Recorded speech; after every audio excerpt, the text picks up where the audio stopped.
Hey everybody, this is Pixis Designs, and do I need to keep saying that in the front of every one of my videos? Because I'm not sure if I really need to. If you're here on my channel, you typically know that this is Pixis Designs by now. I don't know. I'll do what all the other YouTubers say and leave a note down in the comments if I need to keep saying that. So today, I'm going to go over a couple of items.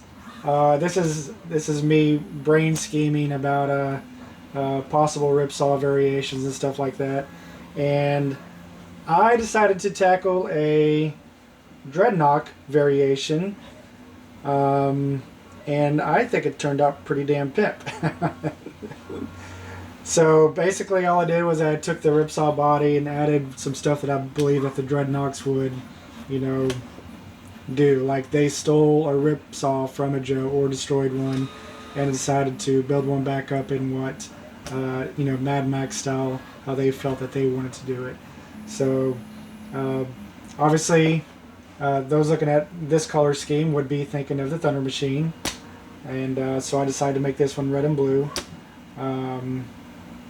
Colors can always be changed around and stuff like that. If you needed more blue or more red or black wheels, just like the Thunder Machine, whatnot. And this one, of course, looks like the Swamp Fire. You get your teals, your fluorescent green, and your blacks. So personally, my favorite is this one. So I mean, there's not a whole lot other than the additions that I made to it. I mean, there's obviously a fender. This can be glued in via the customer, or you can just let it sit there because it's not really doing anything. It's not hurting anything. But just kind of showing it's removable. Or you can swap them around. You can buy two and just kind of yeah, whatever. So those that are actually paying attention to the other products that I make, I also decided to add the swivel chair that's on my Canic Hurricane to this particular item, just because I would rather use an asset that I've already created, just to kind of keep it within the same universe. You never know whether or not the Dreadnoks took out a Canic Hurricane and a ripsaw, and they decided to take the leftover pieces and put it into a tank. So that's kind of my brain as far as that goes. Other than most of the other stuff that's basically already on my ripsaw. Let me see if I can kind of pull one over here.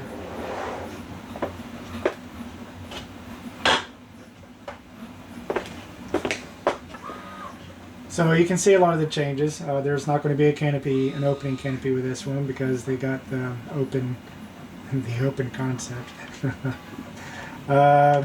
I've changed the wheels quite a bit compared to this one. Made it just a lot more aggressive looking because that's how the Dreadnoks roll. And of course, I added the fender, took off the humongous Gatling guns. But instead I decided to put 4 sets of 3-barrel pew-pews on the fenders. But I mean, other than that, there was not a whole lot of change. Well, I mean, besides, I did base this off my Troop Carrier version, but I extended the fenders and took these off of my Arctic ripsaw and added a post to be able to apply these, and I made these a lot taller so that when a person is sitting down, they have a lot more coverage, and mainly just to do as many changes as I possibly can to it. Added some details to the. Actually, let me pull my camera off. The sound is going to get a lot different. So I added a lot more detail to the side guards. They are asymmetrical. Well, they were asymmetrical before, but now they're way more noticeable in how asymmetrical it is. And of course, these are tie-down points. I actually have like trash bag ties to be able to hold the weapons on there, but you can actually plug backpacks into these. And those that have purchased my Arctic ripsaw knows how these work. And so these little things will actually not only end my Super Wraith, but also my Canic Hurricane as well. So I like to reuse components because why not? Yeah, I mean, I will be adding these. Oh, well, I guess I need to show this part off. Yes, they do rotate, go up and down.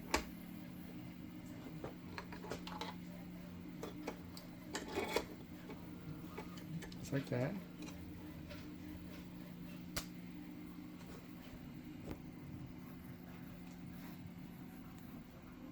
Oop, don't want a finger in the way.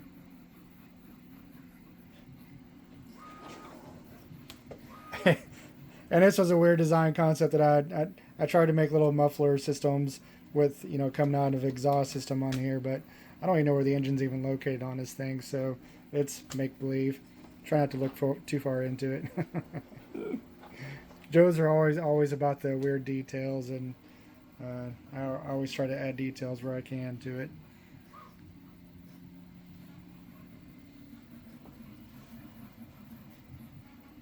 And another funny thing is when I first made my redesigns of the Ripsaw and started adding my Joe Dozer on the very front of it, I actually had in mind, even my first Joe Dozer, I was thinking I want to do something to this one time, one of these days, and add something into these slots, but I never really got around to it. So this is pretty much every Joe Dozer that has ever went out. And I finally decided to put some pointy bits on it, and yeah, it should work on any Joe Dozer really. I'm not going to sell this as an accessory because that's like barely 4 cents worth of plastic, but just thought it was funny, how far out I was looking into some of my modeling and thoughts and stuff like that. So back to what I was originally going to say. So both of these are going to be up on my Etsy store. I'm going to have a link in the description. These will be going for $285 a piece, and I went ahead and put a $300 option for more customizations. I'm actually going to start charging for customizations, just because I've had some issues with people wanting to keep on changing around parts, and it takes time to do all that, color variations, loading filaments up, and reslicing, and I should probably start charging for actual customizations. So there will be a third option for customizations, different colors, anything that you may want to change up. So that's that. So for the keen-eyed observers looking towards the back wall, you will see I have a couple of what I'm calling the outpost. It can be called a watchtower, but I actually make a watchtower already, so it's not really the watchtower. But this is going to be IP indifferent, so that you can use it for your Star Wars, your Valiverse, your Cobras, your Joes, or any action figure that's of the 112 line.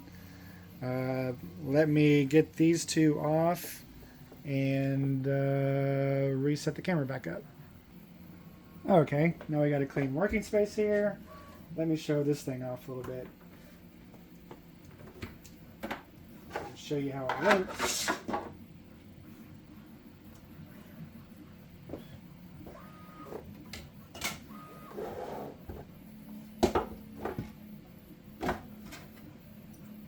So this can actually be used in several different variations. These little, my famous patented H-clips here. That's a joke. Can be used. So obviously you saw the first variation where you can stack them up against the wall as their own half outposts, I guess. You can also use just this, to where you had a low to the ground bunker system with a gaping hole, but you can always put a barrier in front of it to kind of block that path if you wanted to. You can use about this. Well, actually, I need to pull these off real quick. If I can find which side.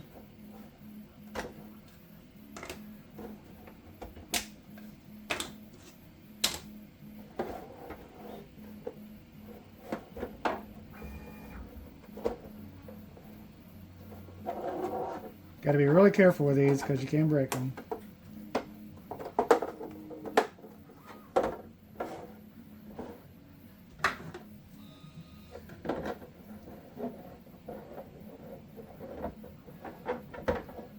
Need to find the hole. There we go. So those two end pieces can be removed, and of course you can actually, again, do two different variations. You can do a low one. Put a barrel there, put a barrel back here, like that. Or you could probably do that if you wanted to. I'm just coming up with stuff here. Or you can pull that forward, put this to the top, or to the side, however you want to locate it. And you got a ladder here you can use. If you want to, you can probably extend that forward, or you can pull these two things out here. You can do that, do that, do that, you know. So it's pretty modular, you know.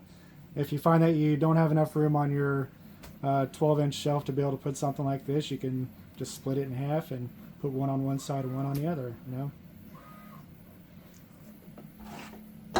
And the price is pretty high on these because it really does eat through a lot of filament because there's such a large amounts of surface area to print.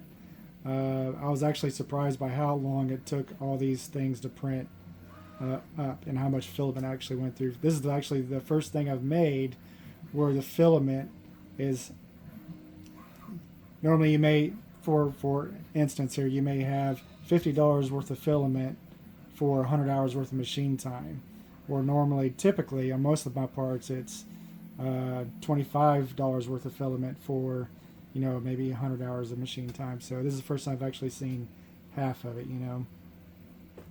So the price on this will be a little bit more than what I was expecting. I was hoping to try and find a low-cost alternative for a play set, but there's no way to get around it. This thing eats up a lot of filament, a lot of surface area, so it's going to have to, you know, be cost effective. Is that a word for what I'm trying to say? But yeah, back out of here.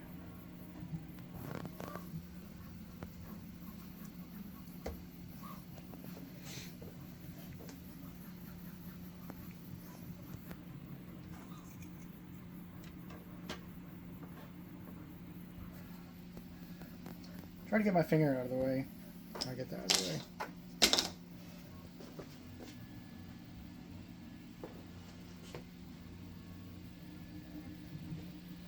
So yeah, this is my outpost.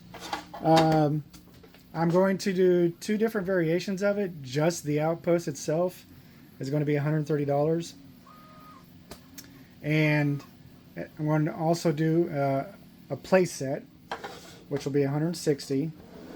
So it'll be the outpost, it'll be two barriers,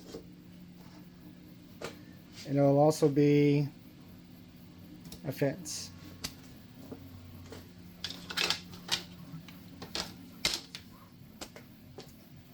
So you'll get all this for 100, did I just say 160? Okay, I had to double check. So yeah, 165 for the play set, because with barriers and the fence, it's about $35 extra. So, but yeah, as soon as I get through printing up the production version, so I can get some pictures. I mean, there's nothing wrong with this version, but as soon as I get through getting the production version printed up, I'll post pictures up and get a listing put out. But my ripsaws my shredders are already up on Etsy now, as well as, you know, ripsaws and Arctic ripsaws, and actually these aren't up because I've already sold on to these. I'm making them.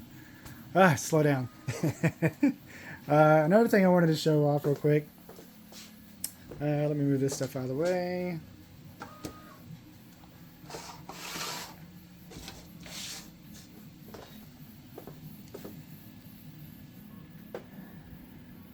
And we'll try and get this out of here without...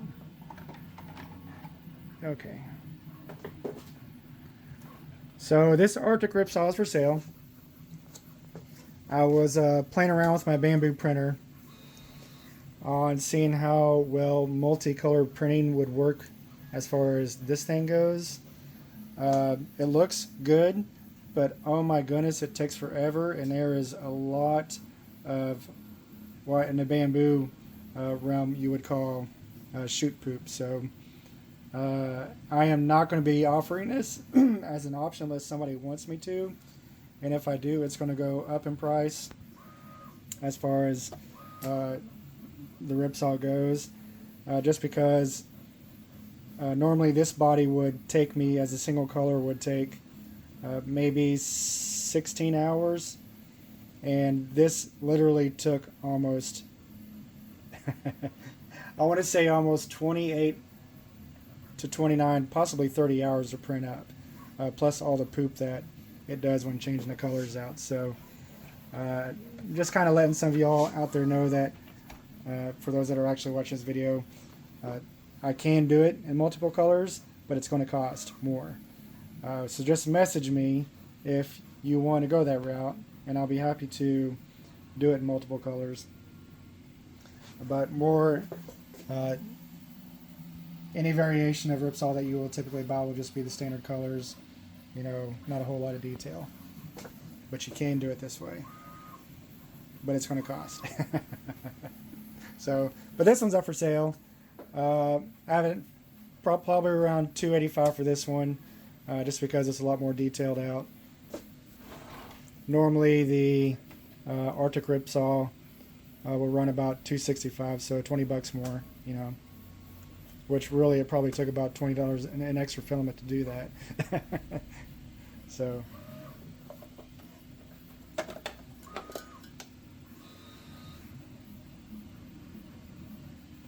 alright, so that's kind of the video for the day. I am going to videotape more tonight because I'm going to try and finish this thing off. But that video is probably not going to be going up till tomorrow. And then I'll hopefully be packaging this bad boy up by, or rather at least on Saturday or Friday night. So, but I got most of it all put together. I just need to do some test fitments. Everything screws together.